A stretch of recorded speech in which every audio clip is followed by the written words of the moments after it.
Welcome back to the show. Welcome back to the show. Welcome back to the show.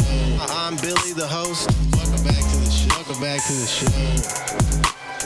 Welcome back to the show. Welcome back to the show. I'm Billy, the host. Welcome back to the show. I'm Billy, the host. Today's episode was recorded in Trent's unnamed studio in Marietta, Georgia. And our special guest today is a very funny up-and-coming comedian. Everyone please welcome Marcus McClain. Test. Let's go. What's up? We're here. Yeah, so did you always play PlayStation? Yeah, I was always a PlayStation guy. Well, really, I started off with like Nintendo 64, Game Boy, Game Boy Color, all that. That was my next question, was Nintendo. Oh, yeah, always. Yeah, I was a Nintendo guy, always. Nintendo 64, started off, Super Smash Brothers, the Mario N64, all that. And that really grew my video game and nerddom.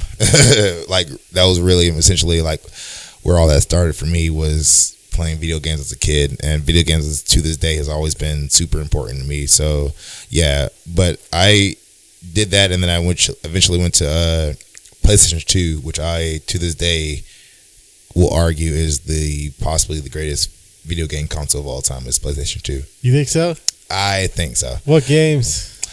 Def Jam. Every game, like exactly. No, what game are we talking about? What game do you want? Like Kingdom Hearts, like the whole Kingdom Hearts series, the whole Final Fantasy series, like everything you have from PlayStation was amazing. And another thing that I contend is the reason why it's the greatest video game console of all time is because everybody I know always had multiple PS2s.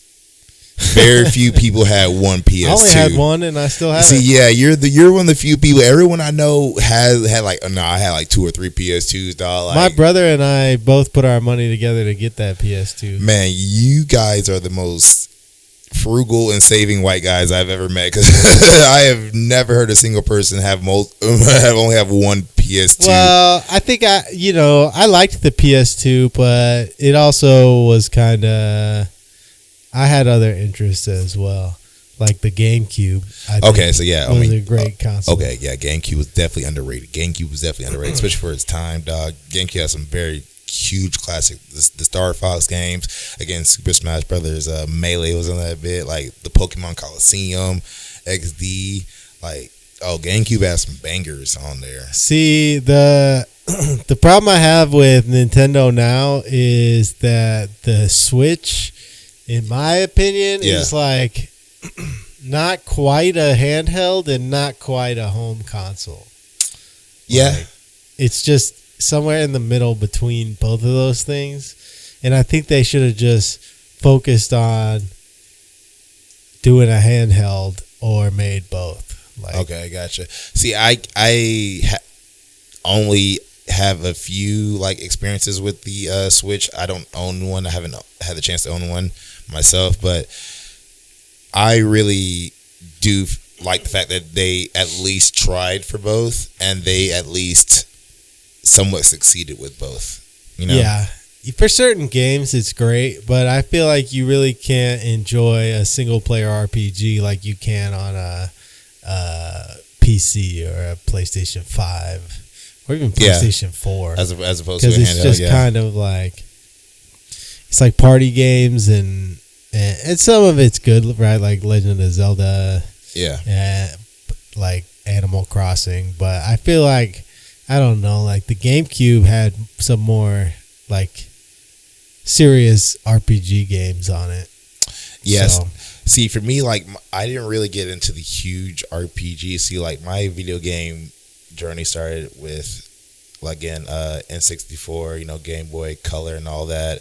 And then it went to, like, but I'll tell you, 2. Game Boy Advance had some of the Game best RPG games I had ever. so many Game Boy handhelds. I had Game Boy Color, Game Boy SP, Game Boy Advance, Game Boy DS. Like, I had all that again.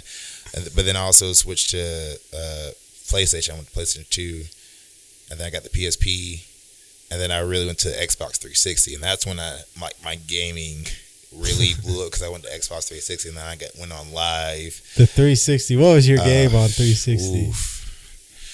Man, we were playing Halo 3. Call of Duty, Left 4 Dead 2. COD 4, yeah. Left 4 Dead 2 was one of my favorites. Modern Warfare 2 was on 360. Modern Warfare 2 was a classic.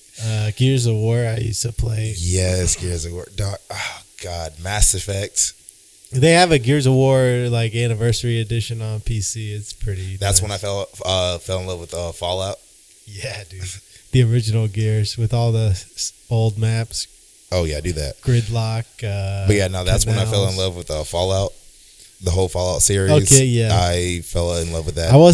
I'm not a big Bethesda guy, but I went back. I played Fallout 3 recently. Okay. Fallout 3 was my favorite Fallout. Yeah, it was good. Yeah, that was my favorite Fallout. That was the one that put me onto the game series. I was like, oh, this is different. This is really different. I'm not sure what it's on. I think it's on the Microsoft Store, but I have played it. I know it exists. I think it was on Game Pass. See, we're not going to talk about Fallout 76. We're not going to talk about that. We're not going to talk about that. I got to figure out how to get all you PlayStation guys onto PC with us. Look, if you want to... See, here's how you get the PlayStation guys on PC. If you want to donate a couple $1,000 for us to get a PC, then we will get on PC. The thing about PC is it's a bigger initial investment, but then when like the next gen comes around, you spend less. Exactly. But upgrades. But you're talking to guys that can only spend a couple $100. So if if you want to get us on, if you want to even go half, maybe we can talk about going half. Yeah, I mean, I wish I could. When this podcast blows up, I'll buy you a nice gaming PC. Yeah, once I start touring, then I'll get a PC gaming. But no, we're selling out the Fox. Yeah, exactly. We're all hell yeah, exactly, PCs. exactly. We're gonna be PCs. You can usually work into work expenses. Yeah, that's true, dude. Okay, if I have a PC for my comedy, content and my gaming. If Trent's unnamed studio, you need a good one for editing. Ooh, see, all right. You do have it is kind of nice that you can get a graphics card that's not for gaming to do editing, but the gaming graphics cards work so well for video editing. Oh, so much better. So now it's just nice to like beef up your system.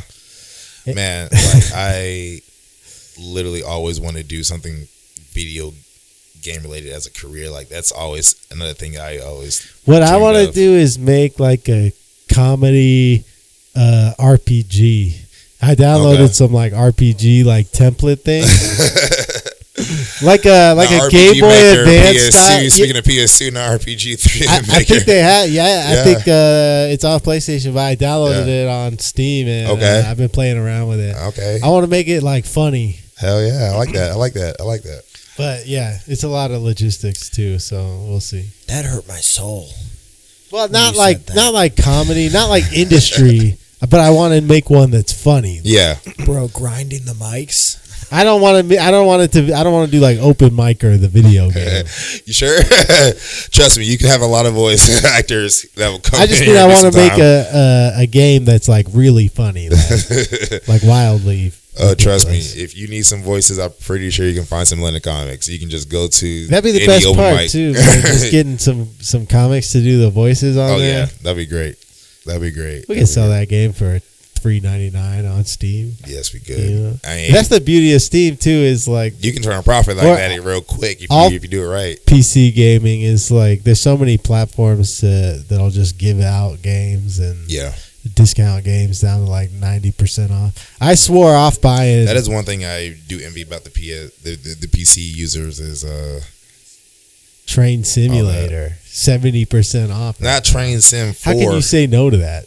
That's a great deal. Skyrim is always on sale. Hey, Skyrim. Speaking of Xbox, that was one of the things that made me fall in love with everything. With Skyrim was an amazing experience for myself. I loved everything about Skyrim. That was great. It was a great game. I'm replaying it right now, actually. So yeah, I don't know. Bethesda games just never hooked me because I'm like an anime nerd. Like I am too. I like when the RPG game is really pretty and like I do like the Assassin's Creed games. I like to run around and explore in those because they're like somewhat historically accurate. So have you played Persona?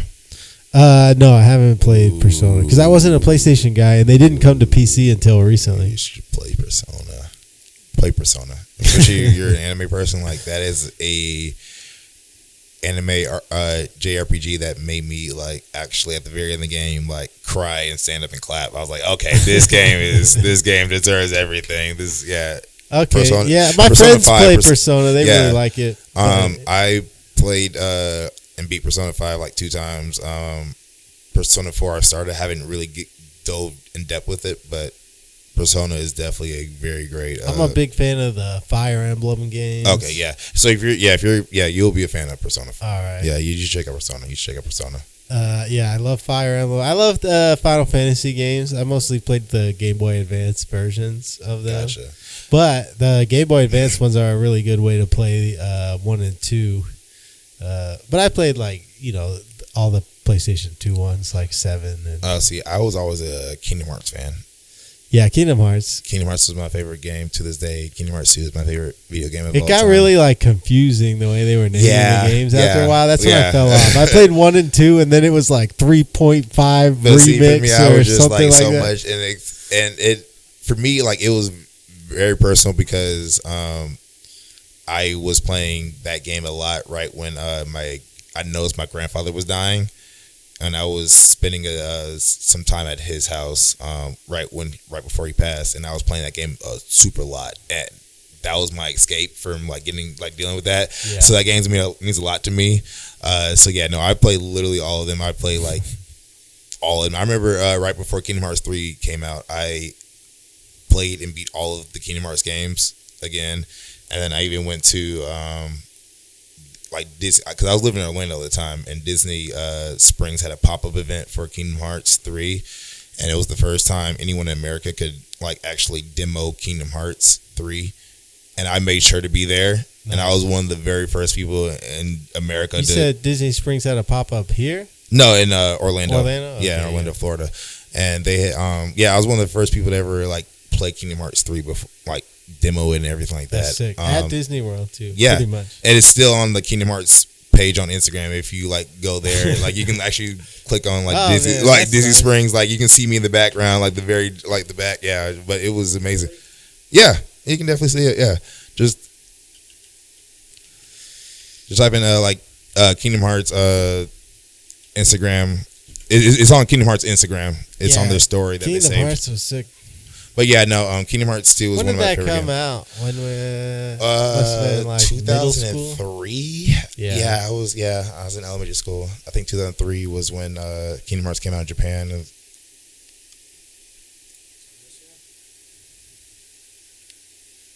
They just brought these games to PC. It was a saved story that they have. It might be in Reels or whatever, but they were putting them on sale. I can definitely find out on my phone. Not too long ago. If you really want me to pull it up, No, I just think it would be funny to pull up. Okay. No, if I find it, I'll let you know. But yeah, so no, it was a great thing. I enjoyed everything about Kingdom Hearts. That was my huge JRPG game was that one. Did you play the Sonic games? I did play Sonic. I played a lot of. I really liked Sonic Adventures. 2. Yeah. Battle. Yeah. With the Chow Garden. Yeah, I like Sonic Racers. I was Sonic Racers. I was into. I liked Sonic Racers. I was in Shadow. I like the Shadow game. I never played the Shadow game. Man, Shadow game was cool because he had guns and he cussed when he died. That was my favorite thing as a kid. As soon as he died, he cussed. He's like, damn it. I was like, oh shit, Shadow's cussing. That's crazy. Yeah. Yeah, but Sonic Adventure 2 Battle, I still play that game to this day. Oh, really? It's on PC. Oh, nice. But they put out one, Sonic Generations. That one was really good. You switch back and forth between the 2D Sonic and the 3D Sonic. Yeah, I played that for a little bit. I didn't totally get into it, but I definitely played a little bit of it. Yeah, Sonic Battle or Sonic Adventure 2. Yep. What was your first anime series? First anime series was probably Dragon Ball Z or Pokemon. Definitely, yeah. Those are my probably. I try to explain this to Trent, who's not an anime person, that it's something you get into as a child. Yeah. And then you grow up kind of with it. And like, well, I always tell people there's always an anime for everybody. yeah. Especially if you like any animation, any kind of way. Yeah. There's an anime for you. You just gotta have an open mind. Like, I feel like Trent would like a Cowboy Bebop. I feel like Trent would like Cowboy Bebop. Yeah, I think so. Samurai Champloo. Yeah, maybe. yeah. Something like I that. haven't watched no anime. Oh, I've given it chances. I just haven't gotten. It hasn't been my choice of something to watch except for like small stints. When I was It just- a okay, so hammered Trent- No, 20-year-old. Trent needs a really weird like. yeah. So I would say, convoluted what are you anime. into? What do you like watching in your regular TV shows? Like, what do you like to see in your regular TV shows? He likes Dune, and only Dune. It's the best. All right. Well, No, but sci-fi, very confusing, mysterious. It's only confusing if you're stupid, Billy. Well, yeah. Or you just don't care, which is my problem. But maybe something like Death Note. I think Death Note is a good one for everybody. Why do people always react like that? It's a great. Death Note is so. Death Note is so. That was one of the ones I tried. Exactly. It's so. I mean, yeah, it has So, some like tropey. It's such a stuff in starter it, but anime, and you were talking Yeah, about but saying that's- that. I get reaction. That's It's like, oh my the god, how starter could you- anime. Yeah, that's the point. That is the exact point. It is the starter anime, so therefore it is not good by default. Watch Berserk. Berserk's the best. I would say that is a crazy thing to start into for anime, but yeah, that would be a good thing that Trent, I feel like, would like. Dune is a crazy thing to start in literary sci-fi with. Guts is the greatest character. He's like the best anti-hero ever because his life just starts as like the shittiest life anyone's ever lived, and then it only gets worse from there.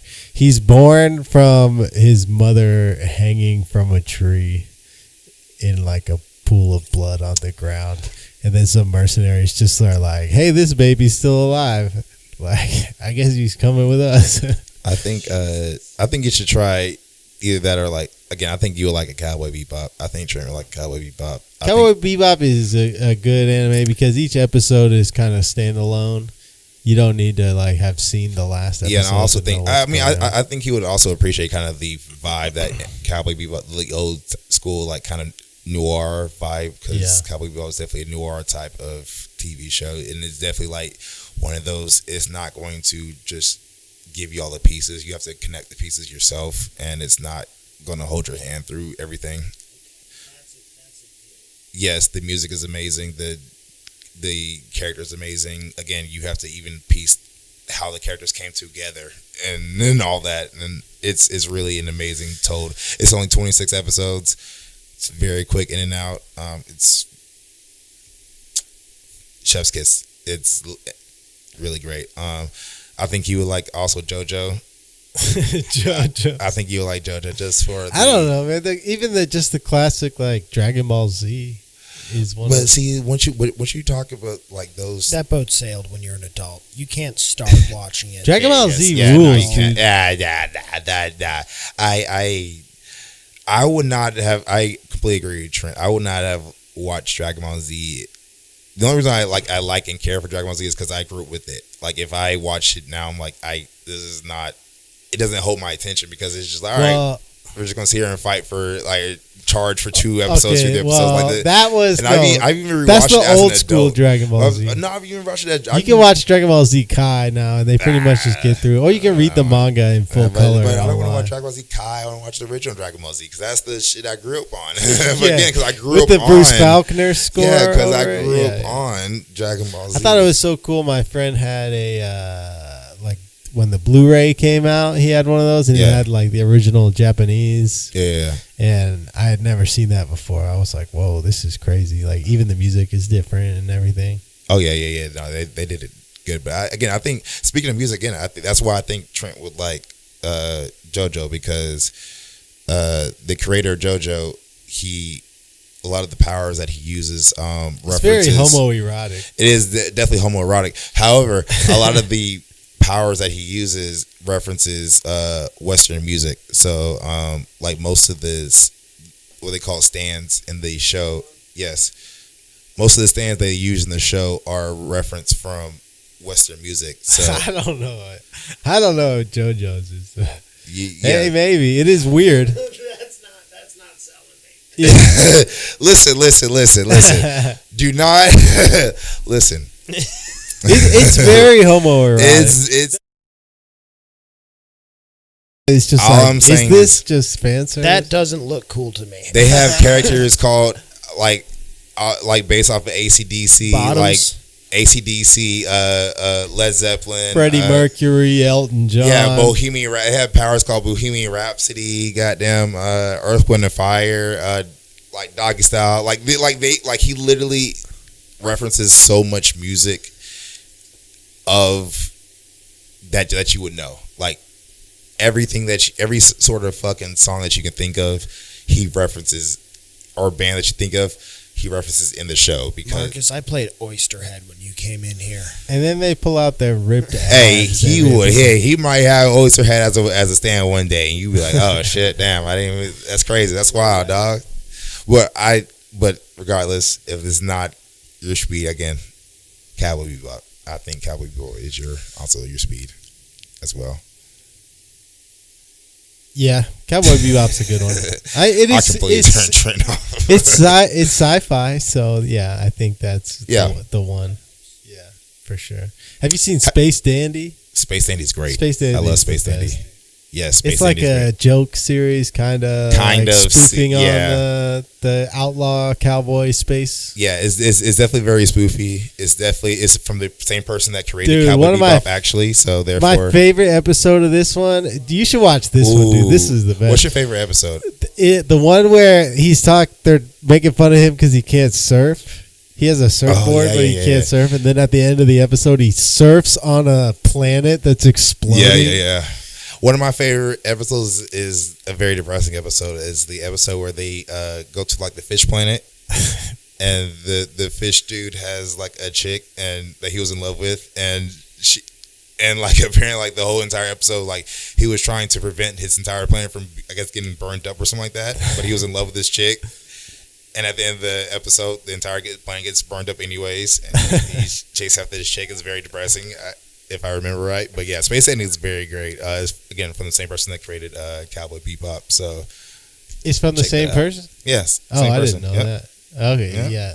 Space Dandy is the best, dude, because their only goal is to go to the Hooters style restaurant called Boobies. Yes, Boobies. So everything they do, all like the stuff they risk their lives for, is just so they can go to Boobies. But then you get to the very end, and it actually all ties into something, and is actually important. Like, all right, this is all. Wait, the stupidity wasn't for nothing. All right, that's crazy. That's wild. Sort of a Hitchhiker's Guide to the Galaxy. Yeah.